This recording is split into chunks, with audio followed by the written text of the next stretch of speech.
Oh, ito yung bagyo, guys.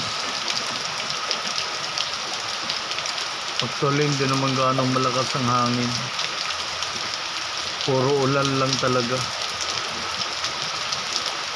Ito ulan, kaninang madaling araw pa umuulan hanggang ngayon.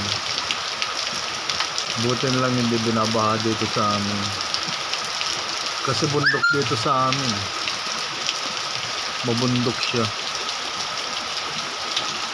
Yun o,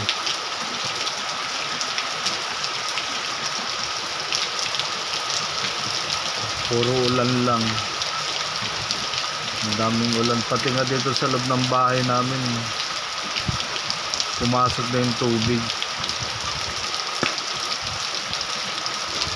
kaya yun.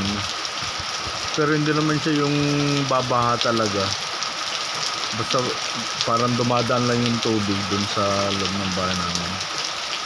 Tapos yun, lumalabas din dun sa kabilang pinto.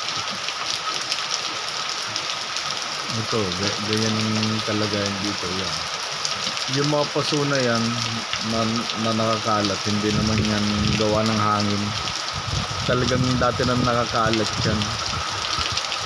Yung mga halaman ko.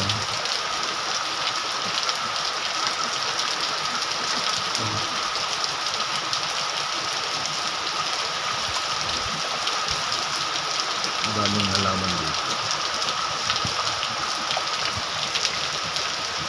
Ay, pucha, yung binilit kong sapatos ko nabasa na.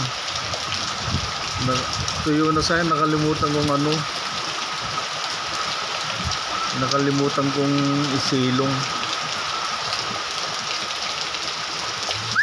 hindi ko naalala na nabasa ulit. Ganyan, kaya maghapon ako hindi lalabas ngayon, nakakatamad.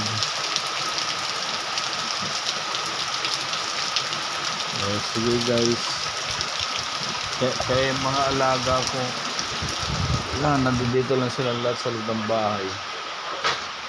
Anong mga nining, hindi kayo makalabas. Ikaw yung chick. Ayun, nanlalaki yung mga mata nyo. President Vicente Tito Soto, palit na naman. Hindi kayo makalabas, no? Ito yung iba. Uy.